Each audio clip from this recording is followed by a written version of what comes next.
I'll call the meeting to order. Good evening, everyone. Sorry, I had to go home and do some chores, and there were some issues in the barn. We have no 3-minute delegations. Can I get approval of the agenda, please? Wenda and Wendy, any discussion? All in favor? It's carried, thank you. Any conflicts of pecuniary interest and the general nature thereof? None declared. The minutes of the March 20th, 2023 Stone Mills Council meeting. Can I get a motion to adopt those minutes, please? Rob and Sherry, any discussion on those minutes? Any items from them requiring discussion? None noted. All in favor? Carried. Thank you. Delegations. We have a delegation from Blue Earth Renewables about the proposed BESS electronics, the battery electronic storage station on Miller Road. And I would invite whoever is going to do that delegation to come to the table, please. And if you press the little silver button on those microphones, that will activate them. And perhaps you could introduce yourselves.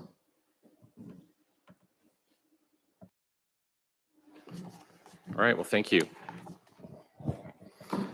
So I'm Jamie Fitzgibbon. I'm the Executive Vice President for Engineering and Construction with Blue Earth. And with me here tonight is Matthew Allen, or Matt, our project developer, and Ashley Riesberg, who's the Senior Regulatory and Environmental Specialist. And we've got a presentation. I'll do some brief introductory remarks, and then pass it over to Matt, who is the subject matter expert on the project. I just wanted to start with, we understand and we've seen some of the concerns that have been on social media, kind of suggesting that our communication has been inadequate or targeted or, kind of not forthcoming. I just want to stress that, generally Blue Earth puts a great amount of effort into being open and transparent. When we develop these projects, we try to truly engage with communities. The way we started this project is, as was required by the ISO rules on this proposal, is engaging with the landowner and adjacent neighbors to that land first. They required that, so we did that. We have had some communication with the township staff, and so I see this as the first formal presentation to council, and we're planning a public meeting for sometime in May. We haven't landed on the date yet, but this is the start of the communication process. So we certainly are here, and we want to have meaningful engagement with the community. It's quite early in the project, so just wanted to kind of open with that, and we do look forward to having a real conversation with the community and the council over the next several months and years, frankly, throughout the life of the project. So just to kind of start with the slides, many of you know Blue Earth. We built the Loyalist Solar Project here a few years ago. This is not my first time in this room, and so again, thank you for your time tonight. As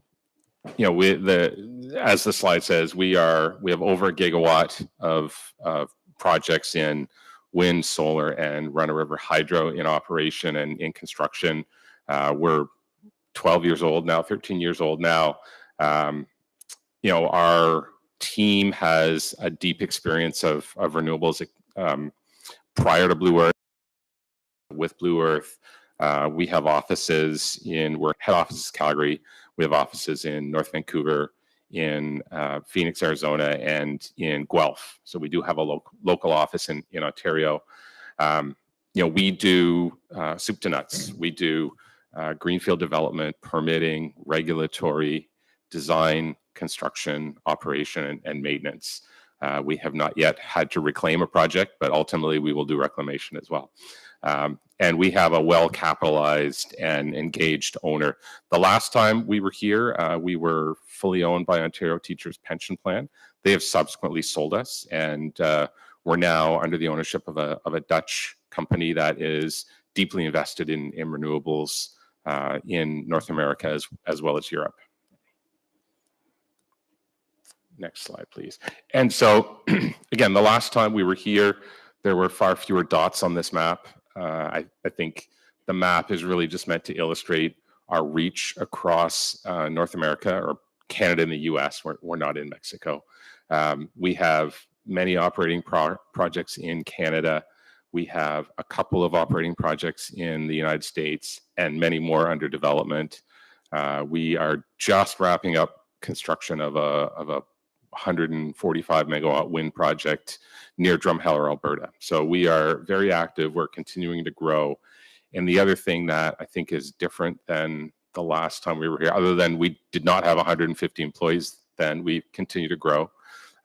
We now have a fully operational 24/7 remote operations center. So all our projects are monitored and controlled from a central location in Calgary, where they can see each one of our projects and do anything remote that is reasonable to do remotely, and if not, they'll dispatch people. So that's just a very brief intro to Blue Earth. I'll hand it over to Matt to go through the project, and happy to take questions. Matt will kind of direct questions, so if you have questions, direct them to someone specifically, or if not, just Matt will send the question my way or Ashley's way.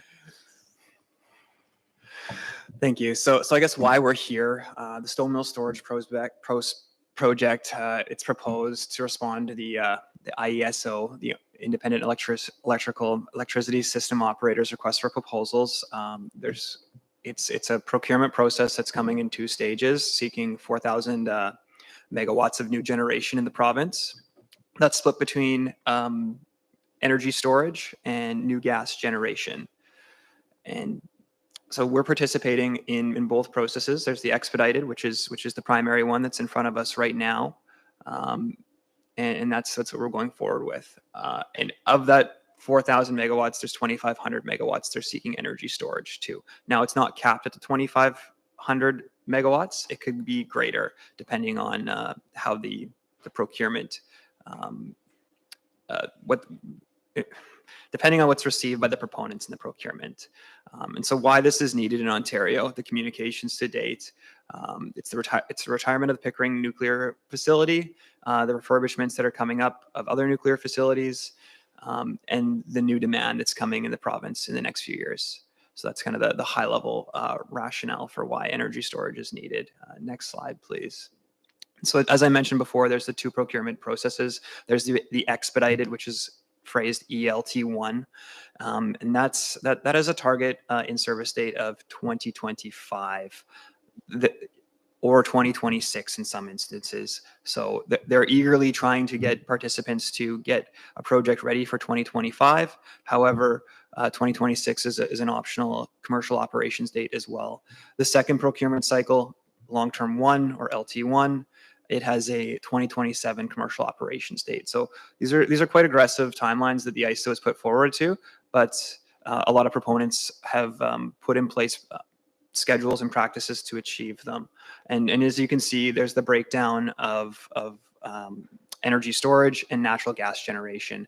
And the reason why those 2 methods of generation have been selected is they're on demand and they can meet instant demand. So if there's a peak in energy demand during a period, energy storage and natural gas can react very quickly to a demand peak. So that's why they're being targeted right now, because I think across the province, they're looking for that peak load.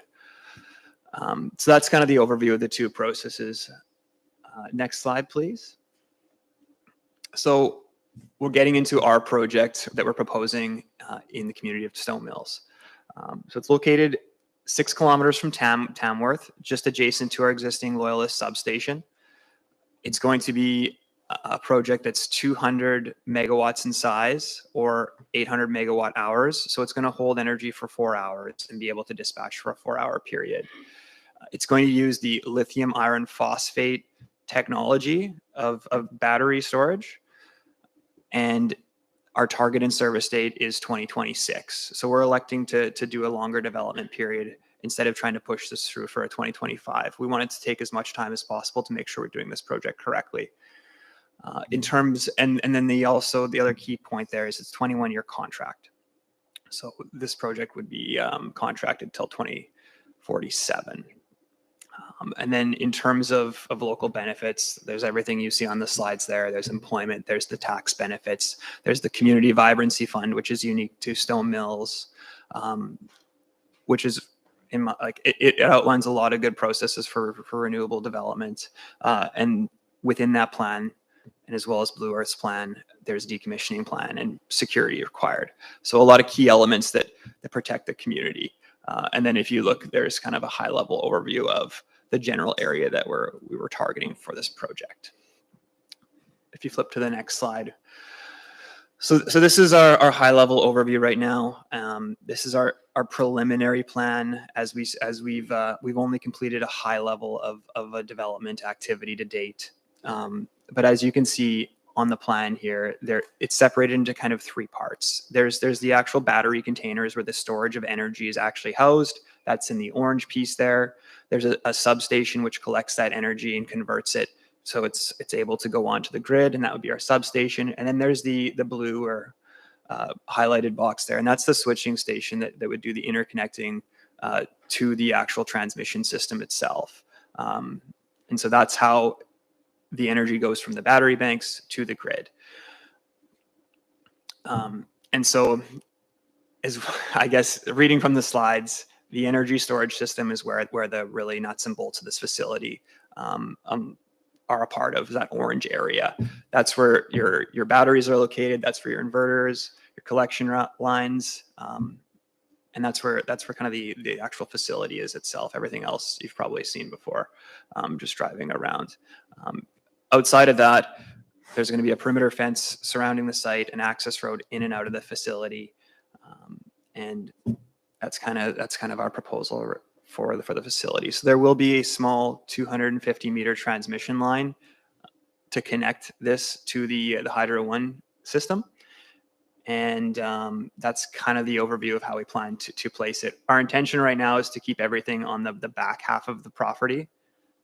If you can see, there's sections towards Miller Road, and then there's a tree line, and then there's a back section. Our intention right now is to keep the facility in that back section of the property. And from the initial layouts that we've done and the work that we've done to date, it looks like that's achievable. And as we note on the slides, we will work with the Township of Stone Mills as the Community Vibrancy Fund is updated or changed to work with the guidelines in there. So we've used what we've seen online already from the Community Vibrancy Fund to develop this. However, if there is anything in there that's I don't believe it says specifically energy storage within that document, and there is an agreement that needs to be put in place. So we're willing to work with you guys as we develop that. So that's all for our layout slide right now. If you can move on to the next one. So just to recap what we've done to date to get to that image you just saw. So we've reached agreements with the landowner of the property itself, as well as the landowner of the property where the Loyalist substation is. So there's an agreement in place if we need to expand the substation or we need to do any work to help interconnect the facility. We've been having landowner negotiations where the project is proposed with the landowner for, I believe, over 6 months. We ended up purchasing the property from the landowners. That was his preferred option. So we do have site control over the two areas to get us from the project site to the interconnection point. We've developed the concept site layout that you saw on the previous slide, and we've done consultations with a variety of consultants in the industry to make sure that our design is it's feasible, and we've received some good quotes from procurements and construction contractors, so that what we're putting forward is a product that can be built. In terms of the regulatory piece, we've reviewed the Community Vibrancy Fund, and we've incorporated that into our design. We've done some desktop environmental studies. We've incorporated the studies that were complete as part of the Loyalist substation project. So there was a lot of good information in there that we've brought into this project. We're planning on using a 25-acre parcel for that development area. Now that's subject to change depending on the requirements of layout and whatnot, but generally speaking, 25 acres will encompass that area that you see on the map. In terms of that, we've also done a regulatory framework piece where we've outlined our permits that are a part of the process, identified what that schedule looks like, and outlined a field work plan to get through, or to excuse me, to we've done a we've gone through our regulatory framework to make sure that we're reaching out to all the bodies that we have to touch base with. And in addition to that, we've done some preliminary noise modeling to understand how that works with the with this facility. So that's kind of the regulatory environment framework that we've done to date. We've had a 6-month period to do this or less, so we've really put a lot of effort into that space. And then the next item on the list there is the stakeholder engagement. So we've held a virtual session with a few adjacent landowners. That was done in February. We plan on holding an in-person community meeting in May. We're just solidifying the last few details, making sure we have the right representation there, and then we'll be communicating that hopefully in the next few weeks here, so we have a lot of notice for people to attend. We've done some preliminary consultation, did a presentation to the municipal staff here, very similar to what you see on the board. And then we're planning on ongoing community engagement, because we know that one of the things we've heard is that there is some summertime activity. Different people may live out here in the summer months, so we want to try to make sure that we're coming at different periods of time. So if someone's not available, we can hear them out as well. And then, as well as partnerships, this project is a 50% partner with the local Indigenous community. Equity interest by an Indigenous partner on this project. So that's all the project activity that's done to date. And we started just for context, the project was announced by the ISO, I believe in June, and qualified applicants were announced last August. So we've really tried to do our best to get as much information out as possible in short order. So that's what we've done to date. Next slide, please. We wanted to address the Community Vibrancy Fund and just talk about how that's been beneficial to both Blue Earth and the community. So from the Loyalist Solar Project, that project contributes $145,000 a year annually for the life of the project. This project will probably do something very similar, and we plan to work with the Township of Stone Mills through that agreement to find something that works for this project.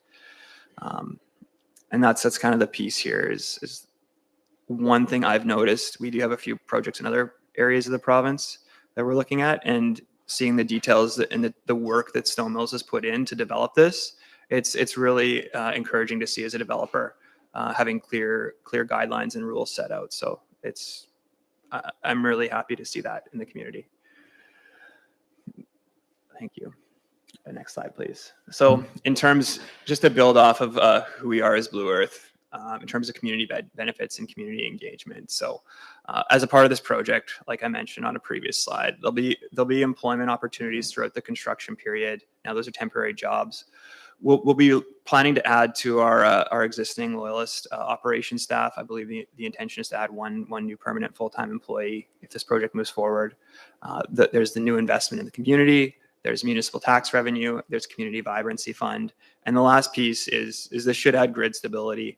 Although we don't have control over that as Blue Earth, but the intention behind these projects will add stability to the grid and reliability. So having one close by should increase the reliability. In terms of engagement, we have our community website. We post updates on there, and we welcome feedback. There's an email address that we can respond to if you send emails to that address. We did host some virtual one-on-one sessions in February. Not as well attended as we would have liked. Planning another meeting in May that'll be in person, so we're hoping that'll get a lot more engagement. We do have the Indigenous partnership, as I mentioned, and we are planning to engage with the municipality in council meetings, just like today. So that's our general approach to, I guess, community relationships and community engagement. You can flip on to the next slide. Just wanted to kind of show a high-level overview of what some of these projects look like. So these are two examples from projects in Ontario. Now, these aren't grid-connected projects. They're a little different. They're behind the meter, so it goes power from the grid to a demand source, and it gets stored, and then it gets used in their operation. So it's a little different in terms of its logistics, but the look of it is very similar. So these are installed. I don't know exactly their installation dates, but they're within the last 5 or 6 years, I believe. And they're 10 megawatts and 4 megawatts in size. So general outline of what the projects look like. And you can move on to the next slide. So what's next in the process? So we're waiting to hear back from the ISO. We've submitted this project as a part of the ELT1 process. So those proposals were submitted in February.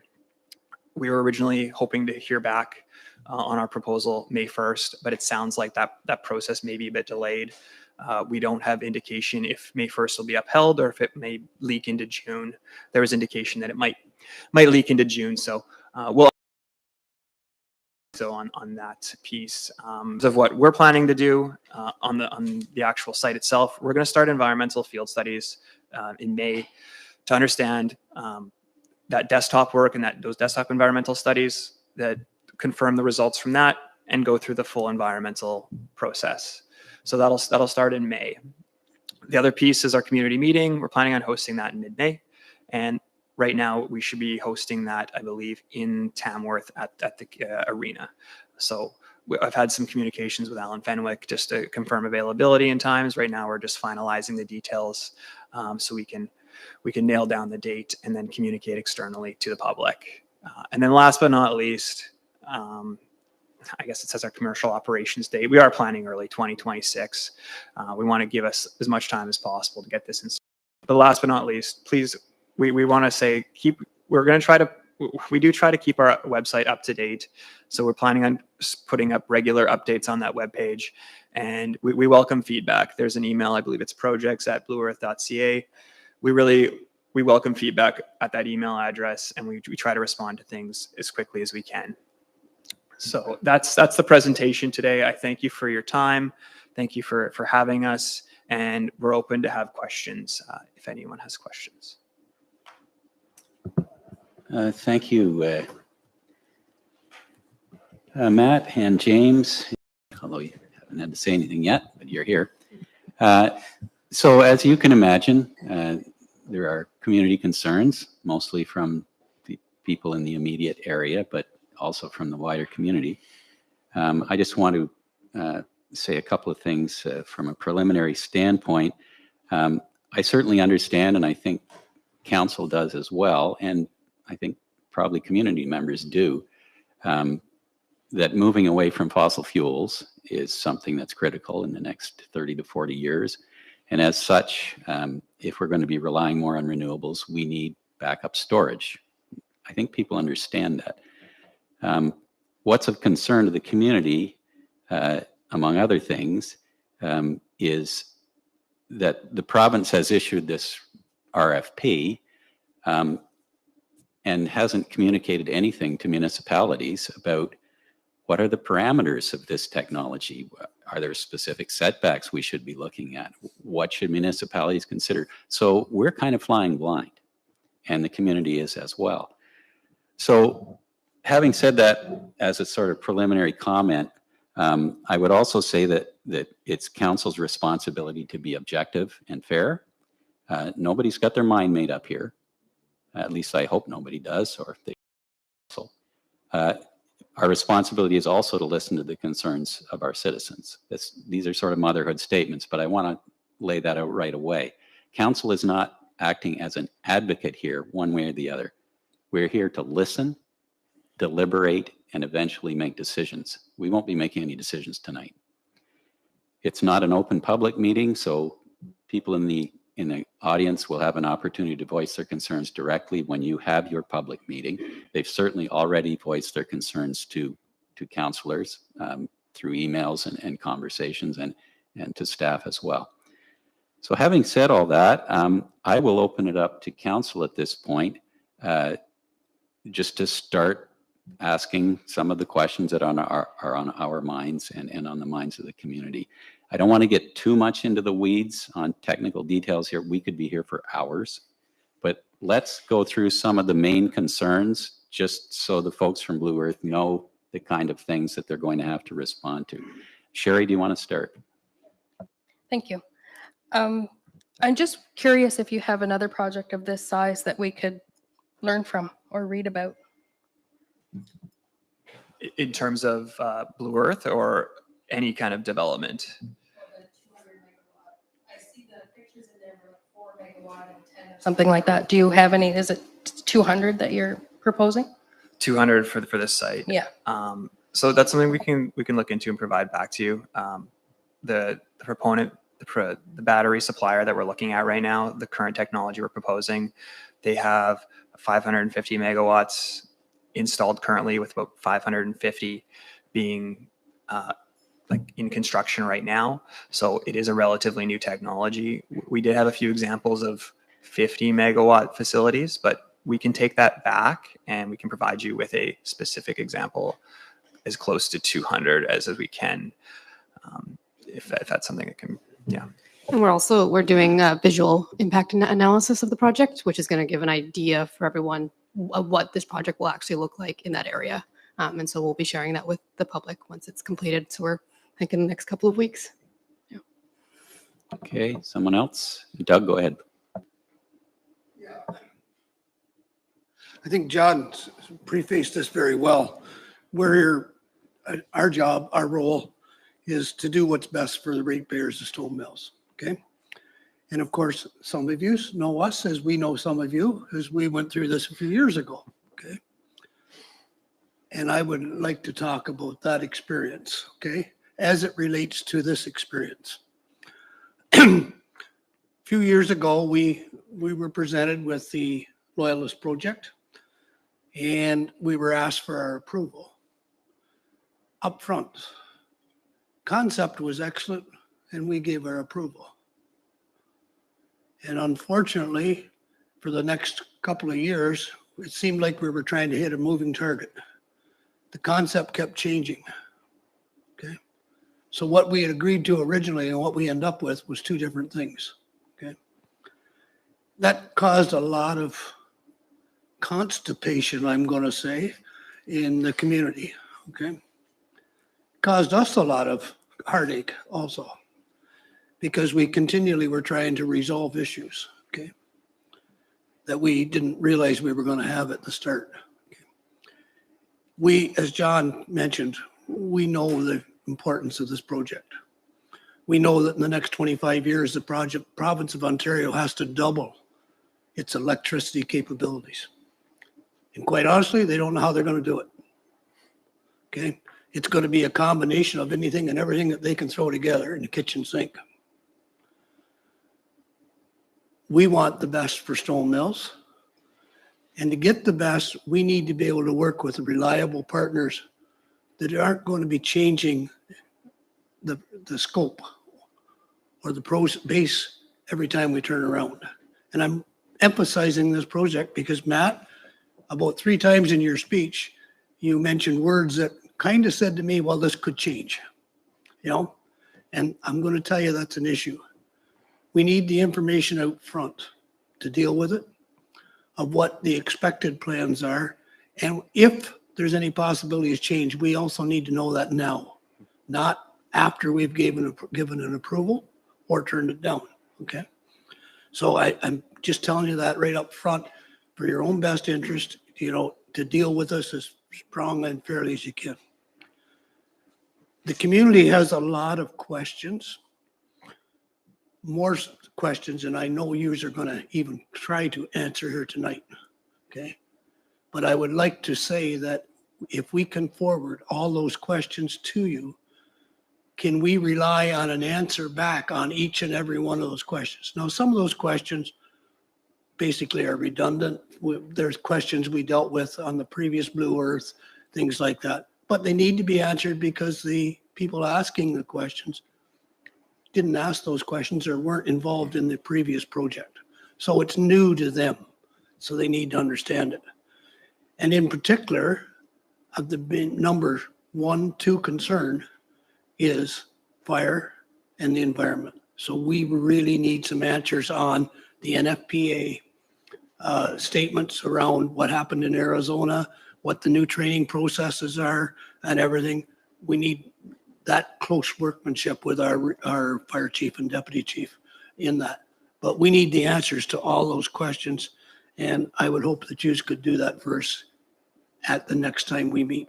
Thank you. I think we can commit to answer.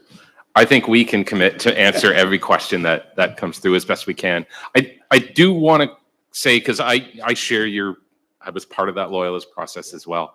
And the challenge is the earlier we get in front of community and council, the less certainty there is. And if we wait too long till there's complete certainty, then it's too late. And so we're trying to find that balance. We will do our absolute best to find that balance.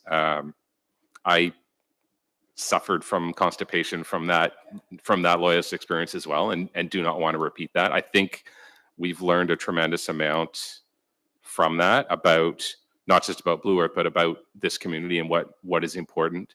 And so we will do our darndest to answer every single question as best we can, and do what we can to minimize changes. And if things change, then we will let you know and kind of work through that. And just to highlight on that point, one of the key pieces of this procurement, it has happened very quickly. And one of the requirements, if a proponent is successful in May or June, that proponent has 18 months to achieve a municipal support resolution from the township, or from the municipality where they are a part of. So in this process, in this specific township, we've elected to not ask for that at this early stage, because we understand that we don't have all the answers right now. But given an 18-month development window to understand and develop this project, to take in feedback, to start with a starting point like we presented and work through those questions, I think in 18 months we can come to a lot more solid design and process, where we could align on this is what's going to get built, or there's no resolution. So a lot of the power remains in the municipality's hands in this process. So just a reminder that is a requirement. And if proponents cannot achieve that milestone, they won't be awarded the project. So just keep that in mind. So just to be clear, I zoned out slightly. So it's from this June, it's 18 months until you need approval? Yeah. So once the contract is awarded, which it's supposed to be May 1st. But if you look on the slides, if you just slip to the next slide here, I've done a little tabulation of the known dates from the ISO. And this is also a point of confusion, is they have been sliding. So we are supposed to be if we are successful, a contract is supposed to come out May 1st. We're anticipating that may not be May 1st. So whenever that date is, 18 months following that date is when you have to have a municipal support resolution. And if you cannot meet that, then the project doesn't move forward. So Okay, thank you for clarifying that. Anyone else? Wenda, go ahead. Thank you for your presentation today. So a number of questions have already come forward from the community, questions that need answers. And I'm gathering that probably this moment in time isn't the time to ask those amount of questions. They pertain to decommissioning and the details of that. Visual barriers. I know there is a tree line that's going to be preserved, but if it's a deciduous tree line, then it's not a visual barrier in the fall, winter, and early spring. So those kinds of things. There's a lot of questions on fire, as Doug talked about, fire safety and fire suppression, and what that impact is on the environment. Now, I do understand that the LFP, or the lithium iron phosphate system that you're using, is environmentally friendly than the product that was used in that big catastrophe there. It still would be reassuring to have some more information on that there's no rare earth or toxic chemicals in this product. Just some reassurance on that level. And also, is it possible that there is some communication about fire safety and training our fire department on how to put out that type of fire should it occur? And is it possible that Blue Earth would entertain the idea of providing that training or facilitating that if our fire chief felt that that was appropriate? Excuse me, Wenda. Yeah. I think this is one of the key issues. Would you mind if we just stop there and get some response from Blue Earth on fire risk, firefighting, and all that kind of thing? Sure.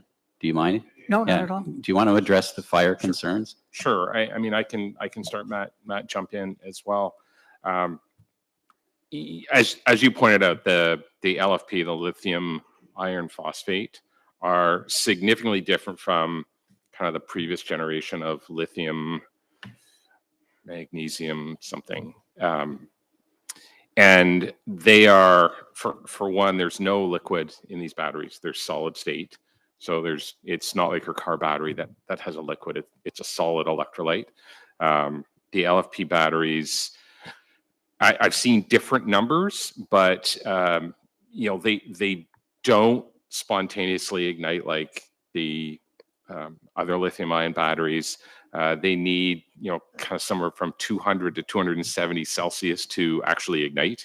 So you need to heat them up in order to get them to ignite. They are difficult to set on fire, from what we understand.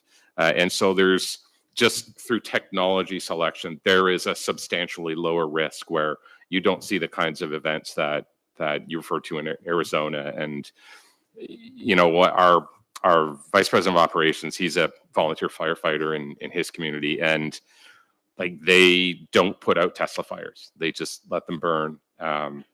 And because it's that different type of technology, so I think the first step is technology. The second step is we you'll have fire detection on these. So our 24/7 operations center would see a fire detection very quickly. We haven't finalized of the system we're thinking about putting in. So I don't know exactly what the fire suppression looks like yet, but the intent is to have some sort of fire suppression system. And then, kind of finally we space these things apart. You saw the photograph of a small facility. They look like sea cans. It's essentially a series of sea cans. They're not butted up beside each other. There's a space between them so that if one does ignite, it doesn't start this chain reaction where it ignites its neighbor and then so on and so on and so on. So there are multiple levels of fire safety. And, I think we absolutely would commit to helping the local fire department understand what to do in the event of these fires, providing training and guidance on those things. My understanding is you stand back and let it burn and, do what you can to prevent any fire from like escaping elsewhere, but you generally don't try to put these fires out. But we would absolutely be highly supportive of providing that training or supporting that training. Okay, so obviously there's more to study and understand about separation distances and firefighting plans and so on. So, and again, we've got over a year and a half to work through this. Did you have something else you wanted to address at this point, Wenda? Just to ask if we could forward these very technical, some of them are very technical questions onto you. Sure, of course. And expect to get feedback to share with the person who asked the questions and the community at large, for that matter. Yeah, and frankly, this is really helpful so that we can, kind of seed the conversations at the open house to make sure that someone in the community had this question, we can, kind of provide the answer now, but also, kind of disseminate that more broadly at our town meetings. Thank you. Someone else? Wendy, go ahead. Good evening. I was just looking at your page 4, and you talked about the retirement of Pickering nuclear plant. Is that a plant that you're associated with? No. So I'm feeling that 27 years is what a plant destiny is. Is that correct? Uh, Once you put up a plant, 27 years is what? So I believe it's 2047 was the end date. I believe it's a 21-year contract. Okay. So right now we're responding to the requirements of the ISO procurement. So we're proposing a 21-year facility. Now, at the end of a contract, there is certain avenues within the IESO where you can recontract those assets. So at that point, it would be reevaluated whether the facility is either decommissioned or recontracted. So I believe it's a capacity auction that is the avenue for that. Okay. So I guess what I would be interested in is what determines when you decide to pull the plug on a plant. And then what do you do when you dismantle it? Like, do you do the soil prep to see, okay, now, we're moving all these units out. We're going to leave the property the way we found it.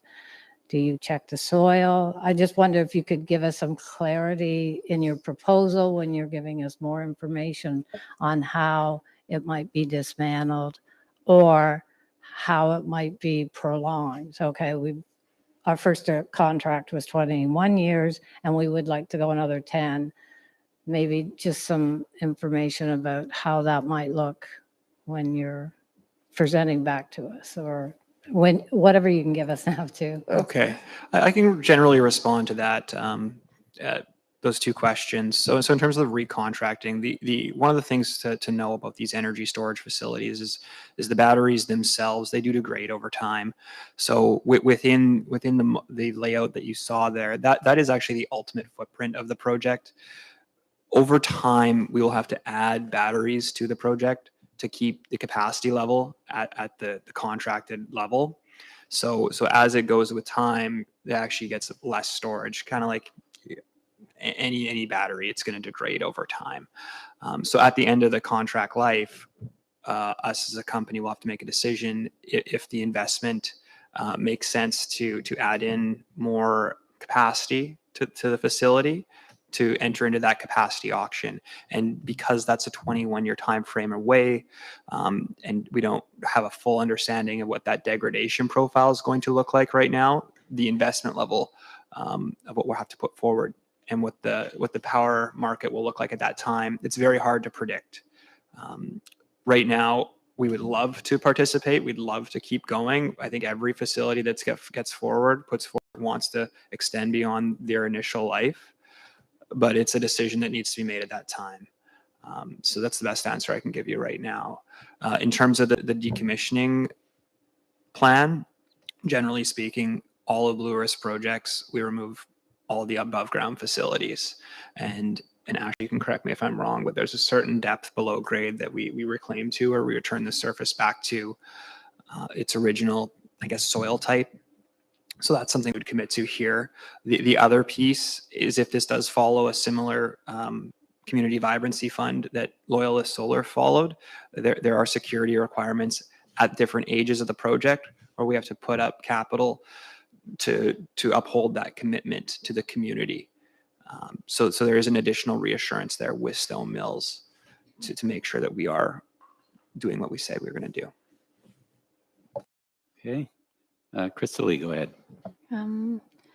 First, thank you for coming to present here tonight. I'm happy to hear that you are planning on doing another public meeting. I'm not sure if it's called an open house, if that means the same sort of as an active community engagement, but I hope that it is, because I do have some comments. On your website, it does say, in advance of the IESO request for proposal process, Blue Earth hosted virtual stakeholder information sessions with interested community members. Continues that these stakeholder information sessions fulfilled the same intent and purpose as a public community meeting. I don't know if people in our community feel like they did meet the same intent. And personally, I feel like a one-on-one doesn't allow the community conversation to happen, and it can divide communities. And I think we want to work as good neighbors with projects that happen in our community. And it said it was to ensure that the feedback was heard and that we were able to fully address any questions in advance of the expedited IESO procurement process. We have a list of several questions, and we have many concerned people here today because I think people don't feel like their questions were answered. And so I take a little issue with that Blue Earth opted for a more personalized community engagement approach. And I'm not sure how a one-on-one Zoom call is a more personalized as compared to a public meeting. So that's just some of my feedback on community engagement. Again, I'm glad to see that that is on your radar. Obviously, you've seen some conversations online. And it's really important in an aspect of building trust in communities. And so, and just question-wise, to further sort of what Sherry was saying, so you said the battery company that you're working with has done up to a 500 megawatt, but has your organization, Blue Earth itself, have you ever managed, operated, or owned a 200 megawatt? And what are some of the, what is like, say, the largest facility in Ontario currently of this kind of project? So I guess just to unpack the first part of the conversation, when you look at our websites, so what we did with the language there, and you are correct, when you read that statement, it doesn't meet the intention of what I think, generally speaking, a public community engagement would look like. That language was taken from I believe, the ISO documentation and what they defined for the procurement. And within that process, the minimum adjacent. So we wanted to start there. Let's meet quickly around the project, and then as we build out the development of this, let's expand our engagement. So that's what we're working through right now. We're at the council meetings, and then we're doing the public community meetings. So I hope that over time we can build up to get to that trust level. In terms of operations with Blue Earth, currently we do not have any energy storage in our portfolio. I believe this is number 1 or number 2, even projects that I guess I'll let Janie maybe talk to that a little more detailed. But right now it's such a new technology. These are the ones that we're actively pursuing. In terms of Ontario, I believe those ones that I've shown you are the only energy storage facilities that no, that's not correct. There's a 10 megawatt facility that's utility grid connected. I believe that's the only one in operation to date. There's been others that are announced that are operating, or not operating, but are maybe in development or construction. But in terms of total megawatts, definitely not a 200 megawatt facility operating in Canada at this time. Yeah, that's correct. There are, I think, the biggest installations generally are in California. There are multi-hundred megawatt installations operating there. California has fairly rigorous standards, so they have been operating successfully. In terms of, Matt's absolutely right. We have no storage currently in construction or in operation in our portfolio. We do have a project we're looking at in Alberta. I don't know whether it will precede or follow this one. They will both be at very similar timeframes, but we have no operating history with these, as do, virtually anybody in Ontario or in Canada has little or no experience with these. But just to build off that, Jamie, we have been looking at energy storage facilities for the past 5 years and building out our proficiency in this area and waiting for an opportunity to participate in this market. So it's not something that we've just thought of a year ago. We've been pursuing opportunities for the last 5 years at Blue Earth. And this is now, we feel confident we've done the research to move forward. Anyone else? Yes, Rob. So we did, as we've said many times now, receive a lot of questions from the fine folks here and others that aren't here tonight. I think it's a great idea that Doug has to put it forward to you so you can respond to those. In regards to Krista Lee, makes a great point as well. I think the best people to ask those questions to you after you've formulated a response are those that created them. Because if there's a follow-up, it's best it comes from someone who created the question than from someone to the third party.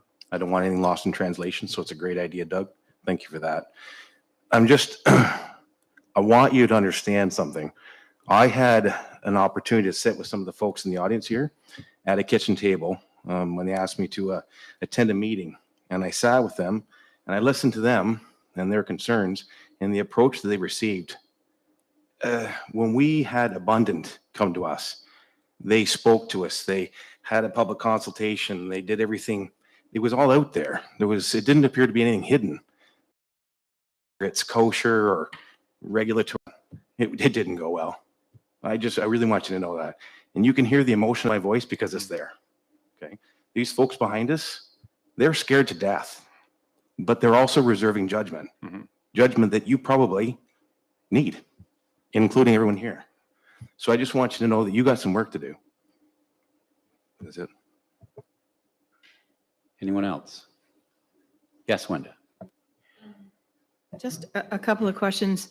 One is about property values. I know you said you haven't done a project like this, but I know people here probably are concerned about their property values. And is there any way you can speak to that tonight? I don't think I can speak to that tonight. It's something we are definitely looking into at the moment. We're trying to find a source that can provide a strong answer for that. Because I don't want to speculate about that. Okay.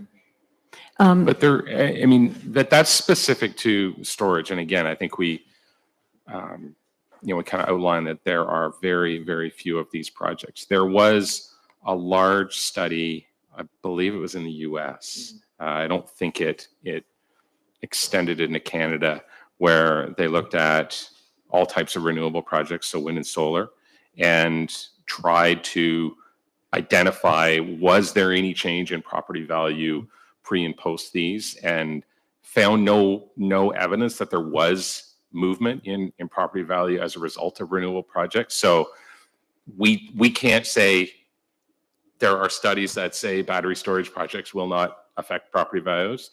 We can say there are studies that say similar types of projects, so renewable projects, have not affected property values in they were undertaken in. So just to add to that, there is one thing that might impact on property values, and that is there going to be lighting? Because this area is pretty isolated and people enjoy their darkness, and they enjoy the fact that they're not looking at lights from other facilities when they look out their window at 9 o'clock at night. Is there going to be lighting for these BESS? Is it required? Is it necessary? No, there is no requirement to have these lit. I think a lot of the lighting concerns arise out of wind turbines that obviously need lights so that flying objects don't hit them at night. There is no requirement for that. We don't plan to have lighting installed, and if that's something that the community thinks important, then we absolutely would not install it. There's no real need. We may end up having things like motion activated lights if someone needs to go in, or there will be some exterior lighting for safety that you can turn on. But I don't think there's any requirement or need for permanently on nighttime lighting or daytime lighting, I guess. Thank you. Anyone else? Okay, I have a couple of things. About the location, and I'm just trying to understand technically why it has to be right where you're proposing. If you go south on Miller Road a kilometer, or even on 27 where your transmission line runs, that's what I'm particularly thinking of, not Miller Road. There's some vacant, very rough land there right along your line. Why would that not be a suitable site where there's absolutely no one close by? So the driver for this location is the interconnection point with the transmission system. Having that known interconnection point significantly reduces the risk for the interconnection piece, because that's driven by Hydro One and how you can interconnect. And being as close to that as possible is ideal. So that's why this specific location was selected. In terms of choosing another location to tie into, it increases the risks of that interconnection piece and rationale on why you can or cannot interconnect at that specific location. So it doesn't have anything in particular to do with the existing facility north of Pennell's Creek there? It's more to tie into the existing hydro transmission lines, is that the idea? So yes, to be adjacent to the existing transmission lines, yes, and then it's to be set back as far away from receptors or household dwellings as possible. But it's not tied to the substation. That's the right. Loyalist That's what I'm substation. getting at. That's just coincidental almost that that's there. Yes, and I'll add. I think one of the things we heard loud and clear on the Loyalist project was the length of the transmission line and the issues and challenges that caused. So we heard that loud and clear, and we have absolutely minimized the length of that transmission line. In terms of proximity, how far is it to the closest houses there? Have you actually done a measurement?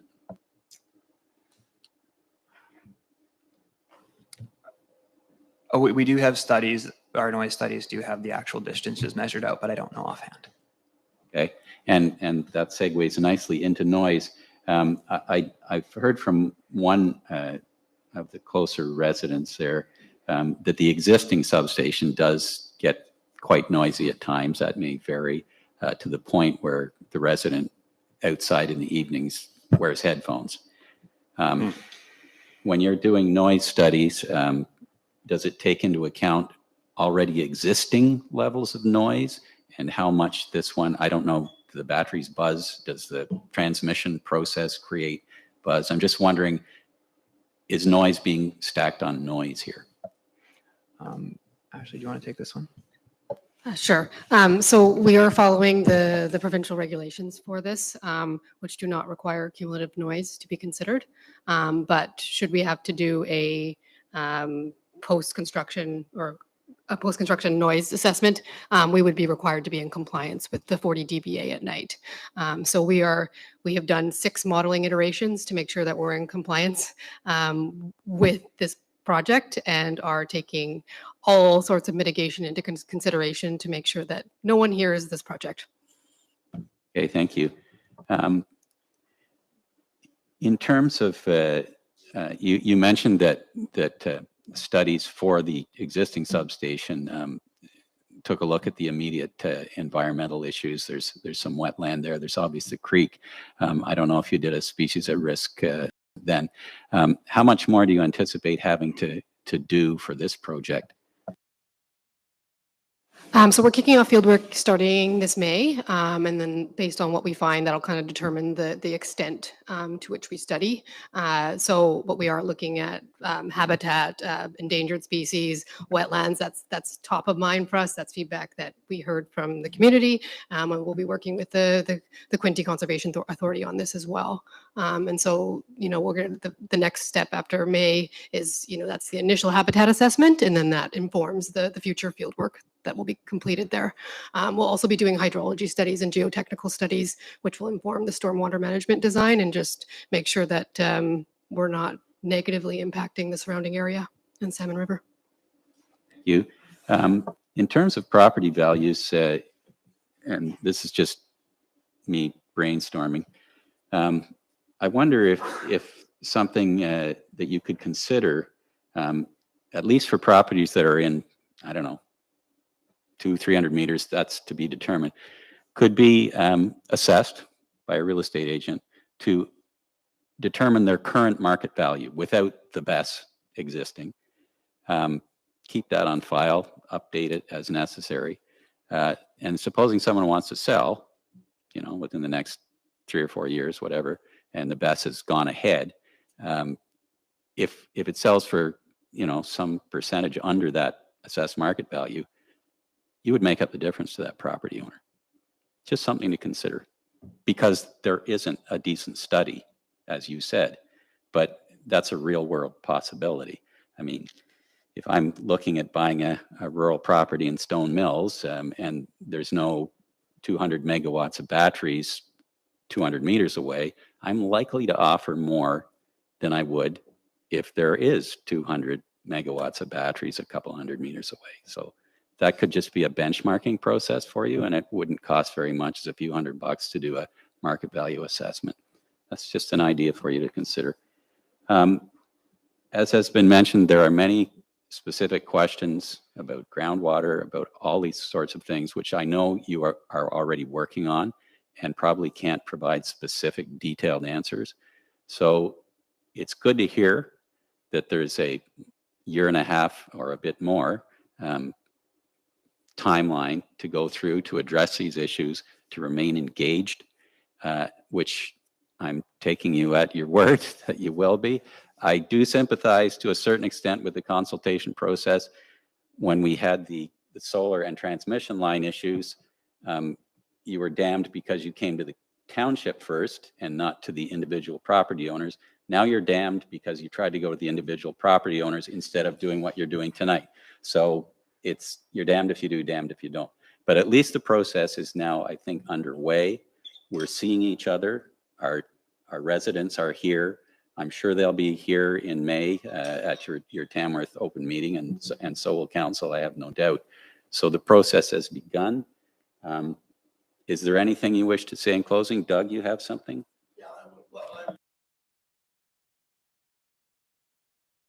Opportunity to be in front of us and in front of the public, okay?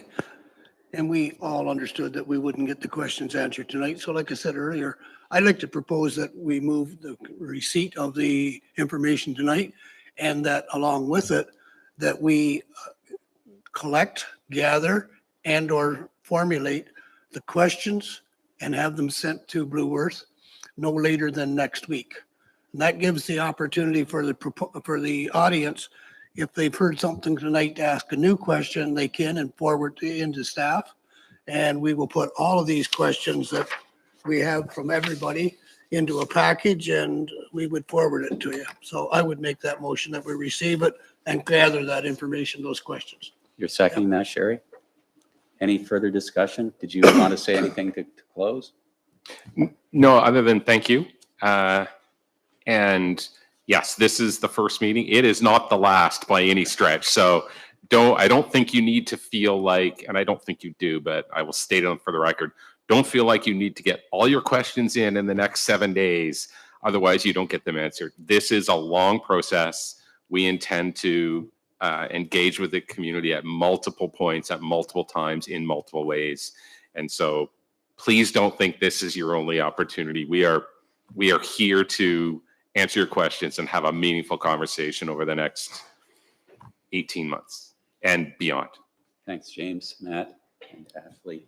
I just have one piece to add, and this is more on the ISOS procurement process. The next procurement, LT1, is upcoming. They just started the initial kind of rolling out of that program, I believe, earlier this last month. They are seeking feedback from municipalities on whether a municipal support agreement should be, or a municipal support resolution should be in place prior to submitting a proposal or not. So I really, I encourage you to provide them feedback, because I don't think they've heard enough from municipalities about the engagement. So what I can do after, I can send a follow-up email sharing with you as much as I know about that process, so that you can provide some feedback on the municipal support piece. Because I think that's something that's kind of been lost from their point of view, is providing the municipalities with what's been coming forward and what's going on in the background, because there are a significant number more of developers who have been working on projects for the last year in anticipation of LT1. So more will be coming forward. So just to make you aware of that, and there is an engagement piece, and they are listening to municipalities. So just wanted to provide that information. Okay, thank you for that. Anything further? We have a motion on the floor. All in favor? That's carried. Thanks very much. Yeah,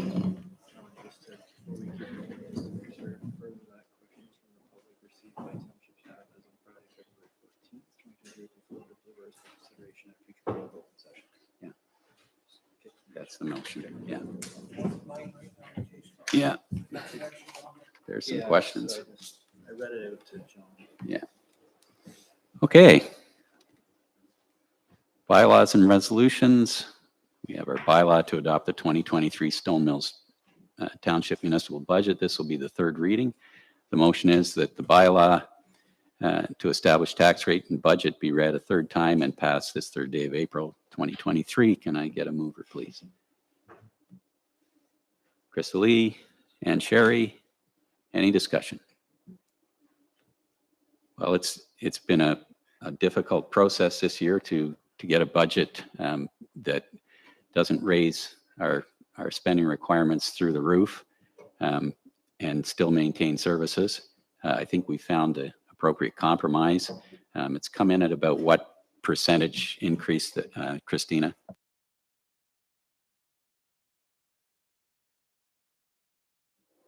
Sorry, I had that in front of me earlier. It's 4 point something. I've just Yes. forgotten the decimal. Sorry to put you on the spot. That's okay. We're at 4.56. Right.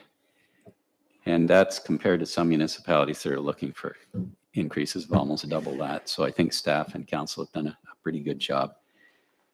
So we have a mover and a seconder. Any discussion further than that? All in favor? That's carried. Hooray. We can pay the bills.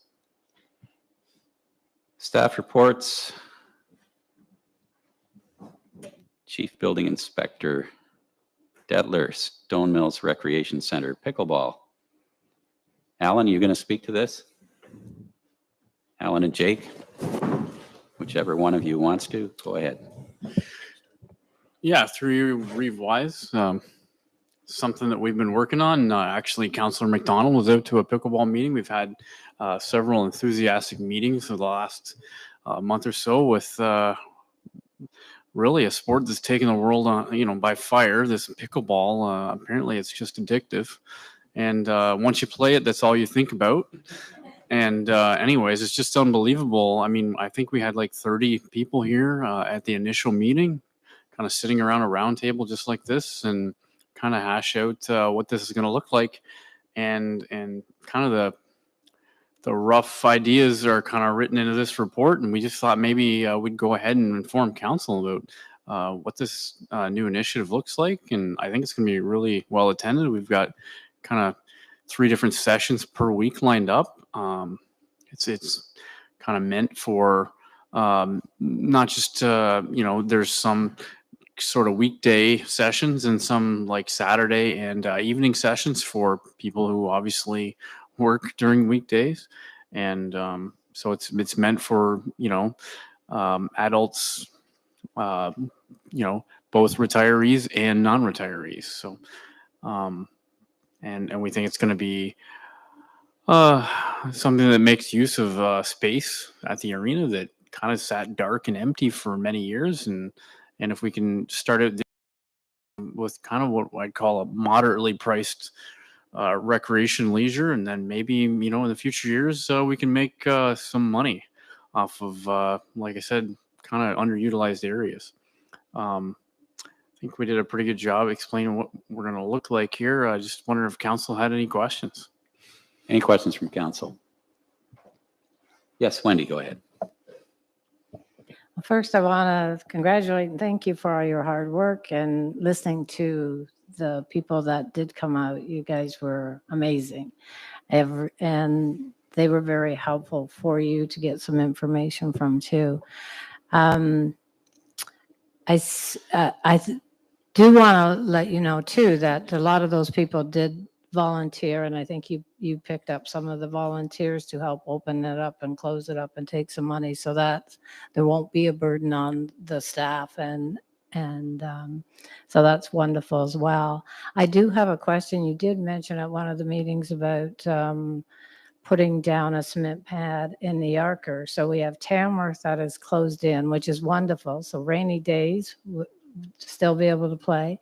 And there was discussion on Yarker, and I just wonder where that was at. So that would be kind of go as you want at your leisure. I'm not sure if you could update us on that. Yes, through you, Reeve Wise. as you may be aware, I'm not sure, Councillor McDonald, but we did pour a new kind of outdoor pad and staff is diligently working on getting the boards from the former Tamworth Arena boards up at that Yarker new slab facility. And we do have plans in the works to put, several pickleball court lines down there, with a thought that, the locals that went to play pickleball will have to take their nets down and up, because they just it won't last. And unfortunately, if you just allow pickleball nets, which are portable, to just kind of hang around, they won't look the same in the morning, based on my experience. And I have this feeling that the similar thing is going to happen in Newburgh. As you're aware, there is, temporary boards already up on the pad that has been used in the past as a skateboard facility and as a basketball court. I have a feeling that I'm already starting to hear rumors in the community that they're going to want their own pickleball lines on that cement pad. And at this point in time, Moscow's tennis court already has pickleball lines. Yeah, just like I said, this pickleball thing is just like a virus almost, and it's spreading.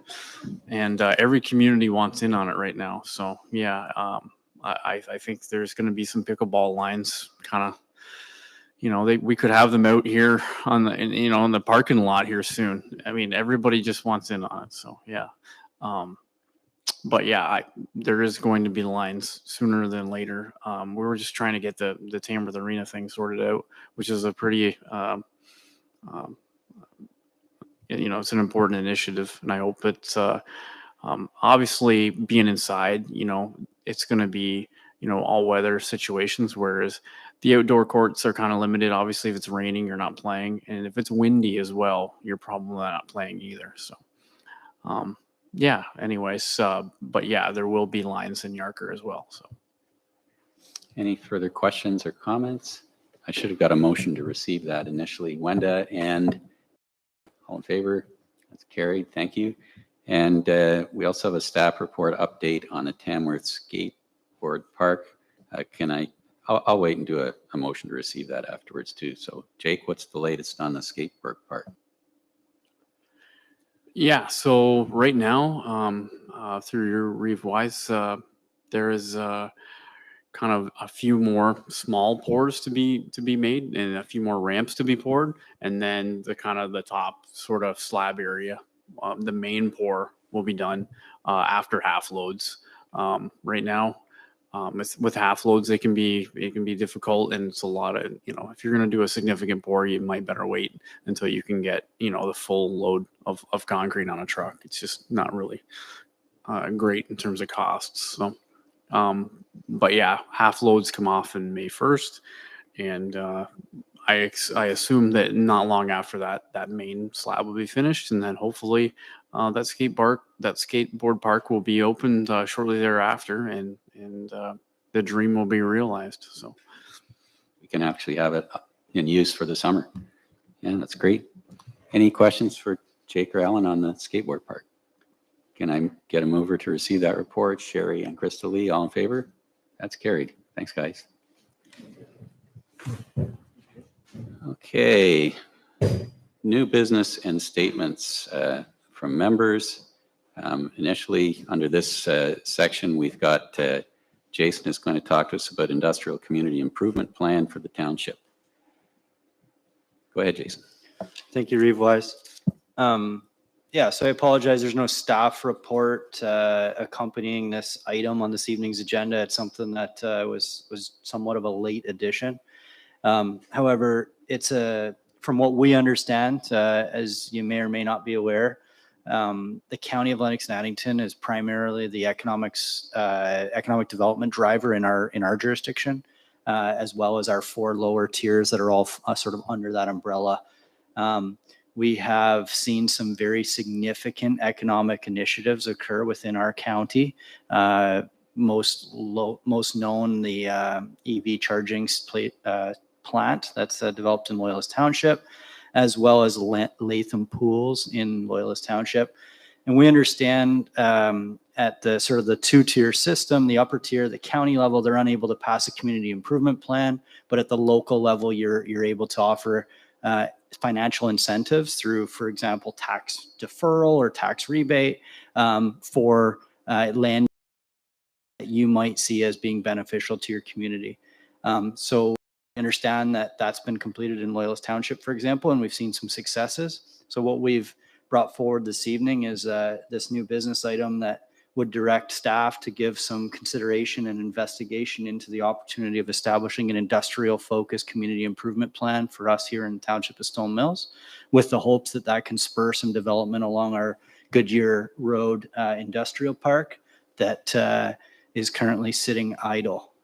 So that's really the background to it. I'm happy to answer any further questions, but like I said, it's more of a cost mechanism to try to attract industrial developers to our industrial lands.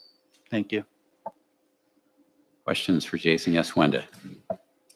So Jason, are you looking for a motion from council to proceed with this?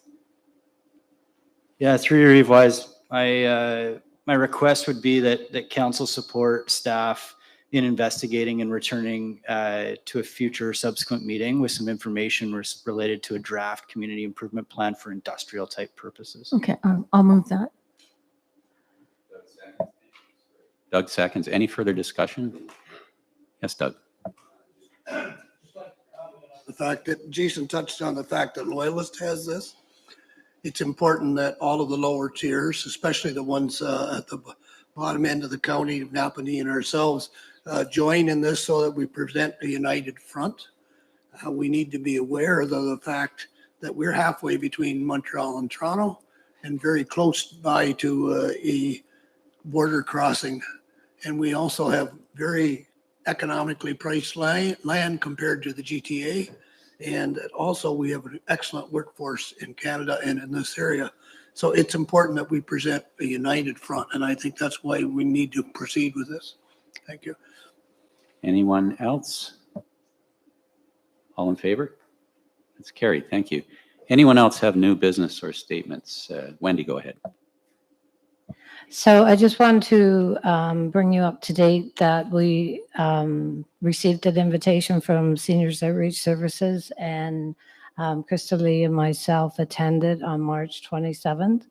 And it was a very good meeting. Also, Diane, the program director of Seniors Outreach, organized the meeting, and there were 4 from Loyalists there, Napanee Mayor, 2 from Land O'Lakes, and 2 from Stone Mills, which was Crystal Lee and I. We just mostly talked about what's going on in the communities, and she wanted to get a feel for if senior programming was to happen, how could Seniors Outreach help the smaller communities with that programming? So that was very exciting. Remember, Seniors Outreach is now just involved in activities and education, social development. So they're not a part of what they used to do is keeping seniors in their home longer. That is all the Victorian Order of Nurses. So we talked about how often we should meet to look at some of the programs that could maybe come to whatever community might need it.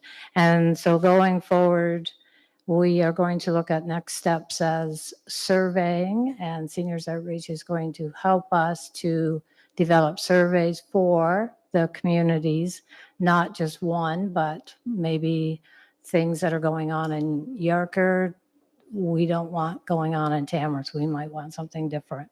So we're going to work with her on surveys, and Seniors Outreach is going to help us collect that data and look at what might be able to come into our community to keep seniors active and going.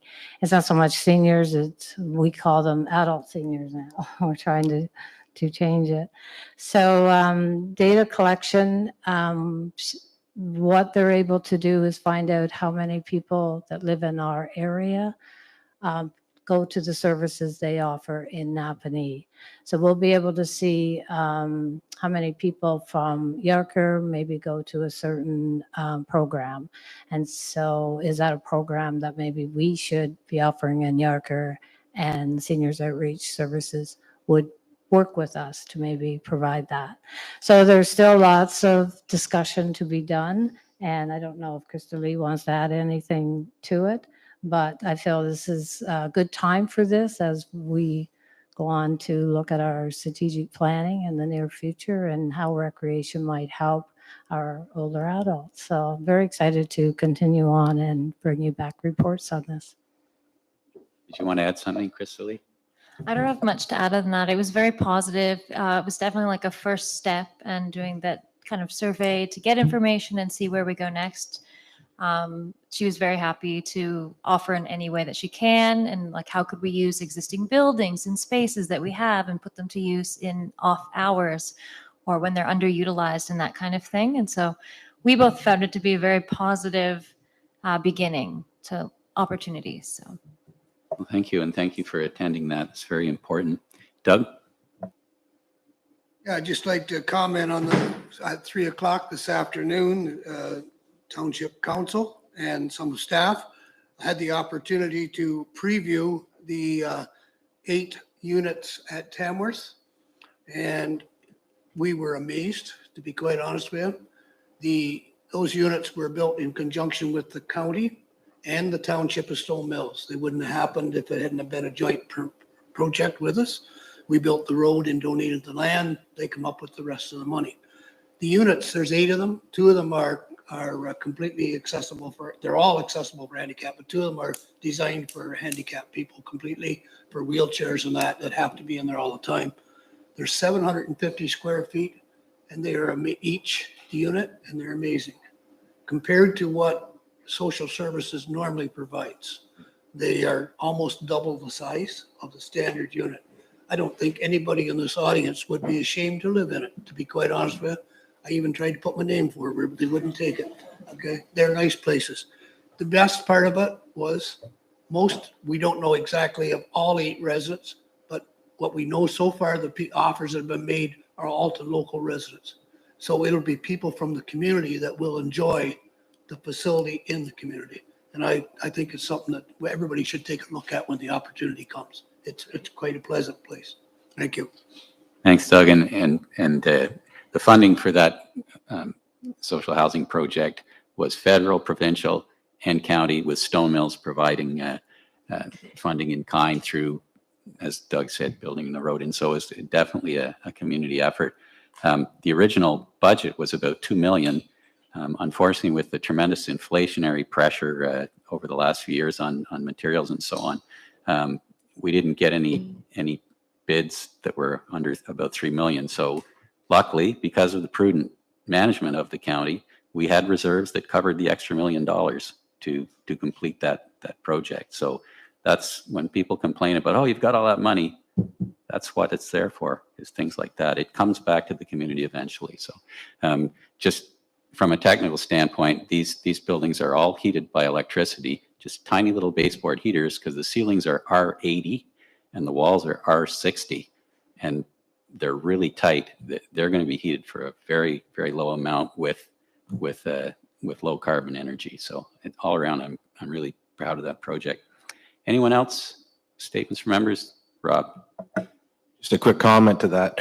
That was constructed locally by a local construction company. They bid on it. It was put out to tender, and that means obviously anybody can bid on it. But fortunately, it was one of our homegrown that got the job. So a little shout out to Wemp & Smith, correct? Yes, that's what I thought. AFB. It was Andrew Wemp. That's what they said. Sorry, getting them confused. Yeah, same family. Same, yeah. It's the Wemp thing. But a shout out to them walking into those buildings and having a little bit of background in building construction, looking around and seeing the fit and finish and the pride of construction in there was staggering. Some contractors do their best and they're in a hurry. You could see that they really, really cared, and it showed in every inch of the place. So a shout out to them. It's fantastic to see. Very, very heartwarming. Thanks, Rob. Anyone else? I think that brings us about to the end of our agenda. We did have a closed meeting earlier on an educational matter for council, in which there were some confidential items that will eventually become public, but it was necessary to keep those in reserve. We don't need to do any, there was no decisions made at that meeting, right, Jason? So that's just for your information.